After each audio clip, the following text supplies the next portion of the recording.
Dialogue at the Wilson Center is a production of the Woodrow Wilson International Center for Scholars. And now here's your host, John Molesky. Hello and welcome to the Wilson Center in Washington, D.C.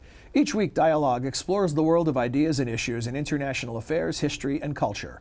This week, we turn our attention to the newest edition of a book that looks at the intersection of cities and their suburbs and suggests that the solutions to many urban problems may be found there. Our guests are David Rusk, a former mayor of Albuquerque, New Mexico, and the author of this book, Cities Without Suburbs. Also, Blair Ruble, director of the Wilson Center's Global Sustainability and Resilience Program.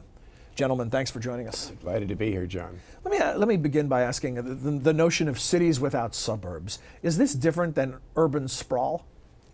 Yes, in a sense. And let me give, as an example, Albuquerque, where I was mayor for 20 years. In 1940, Albuquerque, the city of Albuquerque, was a city of 3 square miles, 35,000 people. So it was a fairly dense city in a county, Bernalillo County, of 69,000 people. So Bernalillo County basically for many decades was the metropolitan area of Albuquerque. Well, over the next 70 years, Bernalillo County's population grew from 69,000 to 650,000. But the city expanded its boundaries from 3 square miles to now 187 square miles, captured 87% of the population growth and 90% of all the new tax base within the boundaries of the city. It's what I call an elastic city. And in effect, Albuquerque is a virtually metropolitan city. You see, so there were plenty of subdivisions of suburban style that developed, but they developed within the expanding boundaries of the city. And that's true of the Charlotte, North Carolinas, and the Austin, Texases, and any variety of cities, particularly in the South and the West. Was this momentum clear to you when you were mayor, or is this something that required you to step back from the... Well, it really crystallized for me when I spent the summer of 1992 as a visiting scholar here at the Woodrow Wilson Center, crunching the numbers nationwide on this phenomena and writing the first draft of Cities Without Suburbs then. But actually, I had testified to this phenomena when I was mayor of Albuquerque in about 1980 before the Joint Economic Committee of the Congress. So the notion of a city, the difference between a city that embraces so much of its sprawl, if you will, and those cities, you know, the New Yorks, the Clevelands, the Newarks, the Bostons, the Detroits, etc., which hadn't been able to expand their boundaries at all with the sprawl of their regions, had already occurred to me more than a decade before I was here at the Wilson Center. Blair, something I was wondering as I was reading the book and preparing for this discussion is how much of what David writes about is unique to the United States, or how much the patterns of city growth are a global phenomenon? Well, the patterns of growth are global, but different places in the world handle it differently. What David writes about is a challenge everywhere. Because what we have is we have cities growing outward, we have sprawl. It's pretty much a universal phenomenon now. But the political institutions change last. It's very interesting. If you go to a Coca-Cola distributor and ask, what is New York? The definition of what is New York will be as large as a metropolitan area. Or you go to a television station in Washington and say, what is Washington, D.C.? It's their viewing area. But the political institutions are locked into a previous era. So it's the misfit between how we run ourselves politically and how we run ourselves economically. So just to get this straight, so commercially, as a market, as a place to sell stuff, you have Richmond to Baltimore, one giant mass of population. That's right. But governments, it's a hodgepodge of That's governments. actually drawing it too widely. I mean, you can almost define the largest metropolitan areas by their pro sports teams. And there's no sense that Richmond to Boston is all part of one megalopolis. Right. Well, when expansion occurs, that it's changes very much the formula the as well. Red Sox nation and Yankee land, and now the Nationals here in Washington, or it carries over into all sports. I'm a big soccer fan, so my world is DC United. So in this age of sprawl, or cities without suburbs, why do some thrive and others not so much? Are there distinguishing characteristics? Very simply because the outward development, certainly in this country, is so often based upon the movement or the entrance of middle-class families into the newer communities. And the cities that were unable to expand their boundaries, the, quote, inelastic cities, really lost out on their share of the middle class of their regions. Is that consistent? Are there examples of so-called inelastic cities that have done better than others? Well, there are some inelastic cities that are kind of little jewels in the midst of giant metropolitan areas. A Seattle, for example, is not very elastic, but it does very well because it's very much sought after as an urban environment. Mm-hmm. Washington, D.C. has its problems, but it's gone through a real resurgence, largely through the movement of highly educated, higher income, largely households without children back into the city. You see that evidence as you go down Massachusetts Avenue, for example, and see all the new apartments that have gone up. Washington, D.C., from 1950, has lost 25% of its population, but it's gained 19% in households. That means, in effect, that there are 19% more residential taxpayers than there ever were in this town. But on the other hand, a Detroit or a Cleveland, which have lost over half their population, have lost 30 to 40% of their households. So they're really hurting as well, you see. Early in the book, you compare Grand Rapids, Michigan to Charlotte, North Carolina, mm-hmm. to illustrate a lot of these trends. If you were going to pick one American city that has done it best, that has managed to be elastic and benefit from that elasticity, which city would you select? Well, I certainly think Charlotte would be high on that list. It's got it constantly expands to begin with. But secondly, its average income is higher than the areas outside of the city of Charlotte. There are certainly, as in every American community, problems of still racial inequities and inequalities and a degree of segregation, but it's actually less in a Charlotte and less in a Charlotte metropolitan area than many other areas. So I'd have to say that Charlotte probably has done that about as well as anybody.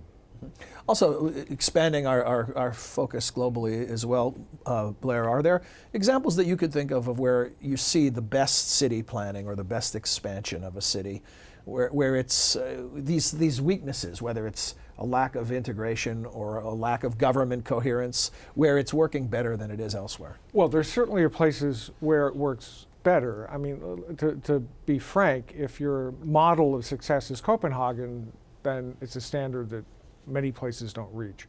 But if you take a look at places that are doing relatively better, there are a lot of experiments that have taken place in Latin America, a lot of improvement in Latin American cities.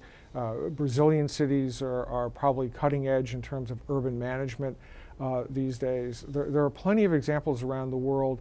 What's interesting is cities learn by experimentation, and then they share information. They're really quite voracious consumers of successful policies that are found elsewhere. So what happens is you have a new transportation model that develops in Brazil, and it pops up again in China. And that's how cities learn. And unfortunately, we in the United States are so taken with our exceptional status that we often don't look at experiments that are taking place outside the United States. Mm-hmm. It's also true that some other nations will look at what's happening in the United States. About a year ago, the Wilson Center sent me copies of the Chinese translation of Cities Without Suburbs. Apparently, It's been fairly widely used there. Let me just emphasize that the book did have kind of a surprising impact within public policy circles in particular, but in some academic venues as well when it first came out in 1993. Because the concept of cities, the concept of urban policy, had really been dominated by the patterns of the Northeast and the Midwest. And that was the notion that people had of cities. And having lived in New York, Washington, and San Francisco, but now having moved for 20 years to New Mexico, where I had this very elastic city, it struck me that, hey, that may be the way the Congress and the federal officials and the intelligentsia and the like view the plight of cities. But in 2/3 of this country, it's entirely different. The cities are doing pretty darn well because they are elastic with the growth of their regions, and these others are not. So and does that carries over into many phases. For example, there's a 90% correlation between the elasticity of a city as measured by its ability to capture the growth of its central county or counties and its current municipal bond rating, its credit rating. I mean, I don't need to know who the mayor is or the council or what form of government they have or anything about it. Just tell me, what is the elasticity of the city, and I can pretty well tell you what the bond rating of that city is going to be. Is the industrial Northeast and the Rust Belt, are they doomed by geography? Well, as I say, as far as their potential for elasticity?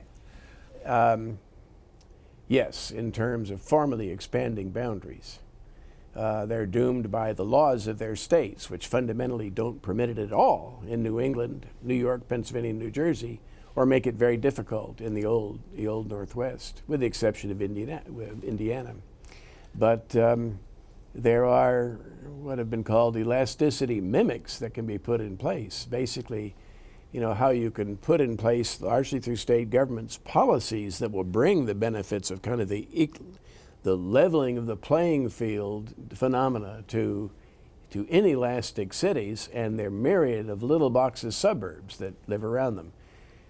Regional land use planning mandated by the state so that all local governments have to participate in an overall land use plan and conform their local plans and zoning to that. Regional fair share housing, which has been mandated by the New Jersey state legislature, for example. Regional tax base sharing, which has long been mandated by the Minnesota legislature for the Twin Cities area. These, in a sense, bring not only the central cities, but to the older suburbs, the older independent suburbs of these little boxes regions, the benefits of being sort of elastic in terms of broadening the tax base, in terms of reducing economic and racial segregation, in terms of giving them the capacity to unify their resources to promote economic development. So that it can be achieved, but it's very, very difficult. I've been at it for 20 years, and the clear victories are few and far between. One of the things that David does in the book is lists a series of lessons to be learned from urban America. And so what I want to do is ask Blair of the various lessons listed, if there are any that particularly catch your eye that you think are worth noting as most important. And also, the question I have for you, David, is there a lesson that you list here that you wished you would have known when you were the mayor of Albuquerque? Well, there is certainly a policy that I wish I would have known. I wish I would have known about inclusionary zoning as best practice by Montgomery County, Maryland, where the local government requires that a certain modest proportion of any new housing development will be affordable to people in the lowest third of the income scale. That would have been very beneficial to Albuquerque. And there have been now, in part, a reflection of my promotional efforts over the last 20 years, over 400 cities and counties in America that have adopted mandatory inclusionary zoning laws. Not, I might say, Albuquerque. I've never been able to find a champion to step forth and do that for Albuquerque.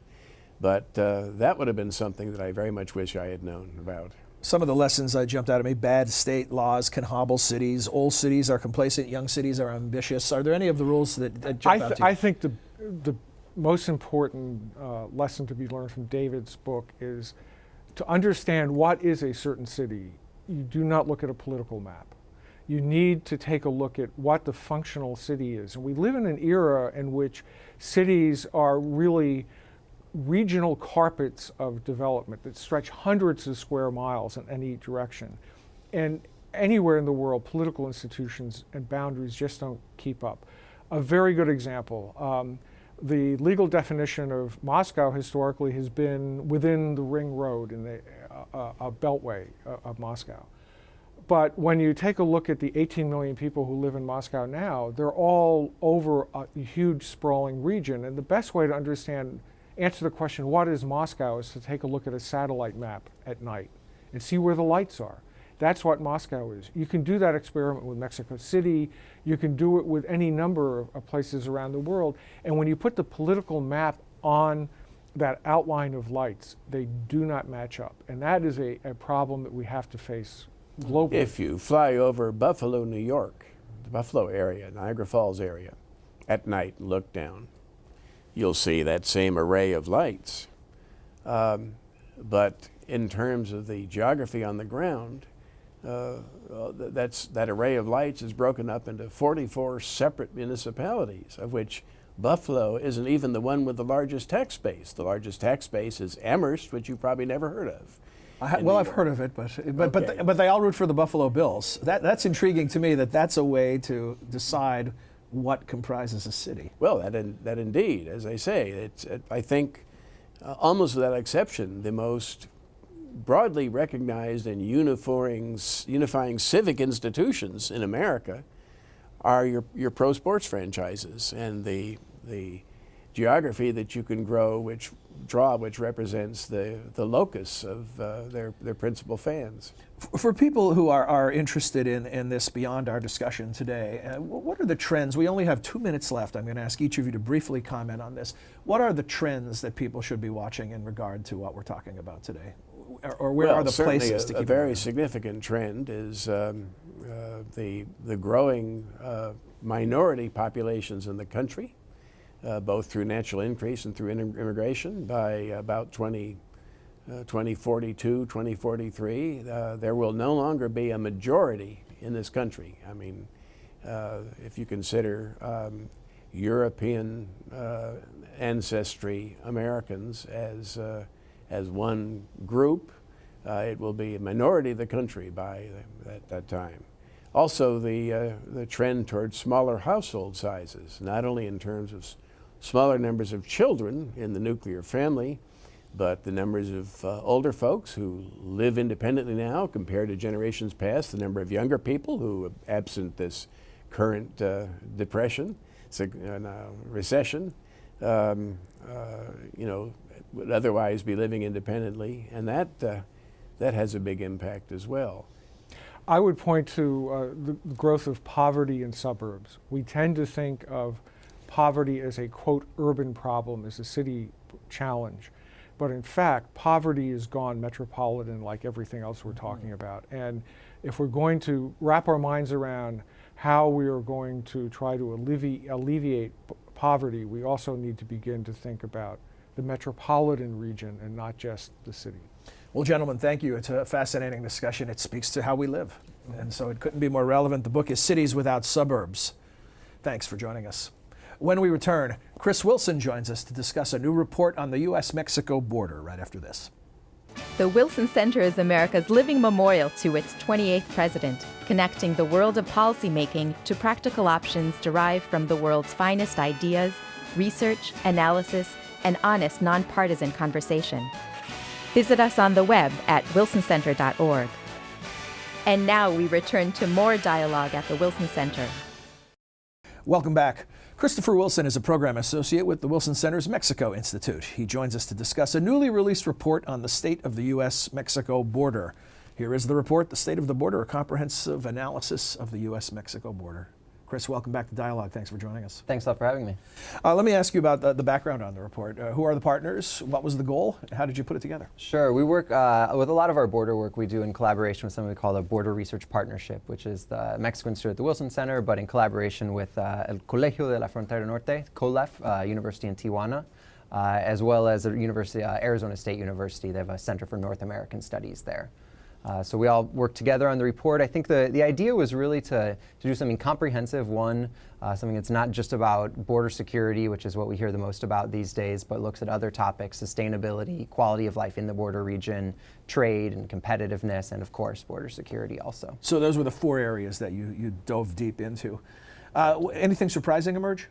I mean, I think one of the sort of surprising things is just the size of the economic ties between the United States and Mexico, and how it's really not just, we think of the border as an issue for people that live in the border region, but it's really an issue for everybody because it's, over $1 billion of trade cross that border every day. That's 80% of the trade between our two countries goes across that land border. So how it functions has to do with the 6 million jobs in the United States that depend on U.S.-Mexico trade, sustains them, makes our products competitive vis-a-vis the rest of the world, or takes away from it. And so right now the congestion at the ports of entry are costing our economies billions of dollars. So even with the congestion, you still have this economic juggernaut. So imagine what it can do if those problems were overcome. That's basically it. We've got this huge amount of trade, $1 million of trade a minute that's happening right now. It's been growing a lot in recent years, but there was a period after 9/11 when things really slowed down, and that was because of the congestion that built up. We made real advances in border security, but there was a cost on the efficiency side. And so now the way to think about it moving forward is how can we have it all? How can we have both security and efficiency at the same time? And so this report tries to get into some of those solutions. We think of the border often as a north-south issue, but you found some variances moving east to west. Is that correct? Yeah, that's exactly it. I mean, that was one of the interesting findings and as I spent a lot of time visiting border communities doing research for this, and it's interesting that, when you're in Brownsville, which is right across from Matamoros, they talk to each other quite a bit. The congressmen, the mayors, the local representatives, the businessmen, they stay in touch with one another. They have plans right now for joint economic development, which is fantastic. This cross-border communication is really important. But oftentimes they're pretty isolated from what's happening in El Paso and Juarez and Tijuana and San Diego. They don't necessarily know the best practices that they could be sharing in or are working together to advocate in Washington either. Why is that, Chris? In other words, are there X factors that you can identify where one community sort of has figured it out and another 100 miles down the road has not? I mean, I think there are certain things that we can point out. There's a huge diversity, of course, is sort of the starting point. There's a huge diversity. The community in Brownsville and Matamoros is on the Gulf Coast. There's energy in the region. It's very different than San Diego and Tijuana, where there's high-tech sort of industry growing, a lot of trade with the Pacific, with China. They're unique, so it makes sense that they do different things. But there's a lot in common also. They all have problems with congestion and lineups at the borders. They all have a lot of solutions that they come to Washington and go to Mexico City with. That would actually, they're advocating for the same thing, but they're not doing it together. Mm-hmm. So finding these coalitions and using those to bring consciousness to the national audiences, to the policymakers, is a really important thing. In our first segment, we talked about this notion of cities without suburbs, where the political designations in a functional way can disappear. Yeah. Are we talking about something similar at the border? Is it sort of nations without borders? Because functionally you have these cities interacting across the border and they're not as obsessed with this notion of a distinct line as maybe people in other parts of the country are. Yeah, I mean, I think the U.S.-Mexico border is really interesting in this way. It's pretty unique. It's not, it's different than the U.S.-Canada border. We have, really 14 pairs of twin cities, which are they're single cities. San Diego and Tijuana, really, if you looked at it on a map, you would just see one big city if you were looking from space. Of course, right in the heart of that city is an international boundary, and that is important. It makes huge differences. It means living on one side or the other is a different thing. But at the same time, it's the same city. And so we're seeing some really interesting initiatives put forward. Actually, Bob Filner, the mayor of San Diego, is working with his counterpart in Tijuana to put together a joint bid for the Olympics, actually. So they would try to bring the Olympics not only to one side, but to both cities at the same time, and in recognition of the fact that they really are a united metropolitan area. The quality of life section of the report is a fascinating one to look at. In that, what do we see where there are great discrepancies on either side of the border in that regard? What are the things that need to be fixed? Yeah, well, we've sort of slowly, that chapter finds we've slowly been moving towards a convergence. So there's a little less of a gap between the U.S. and Mexican side of the border in terms of quality of life than there used to be. But nonetheless, the top cities on the Mexican side of the curve sort of match up with the bottom of the cities on the U.S. side. So there still is a significant gap. But beyond that, it's really the poorer of the U.S. meets the richer of Mexico, which is sort of an interesting juxtaposition as well. So you have more growth in the northern border region of Mexico, higher quality of life compared to their counterparts throughout Mexico.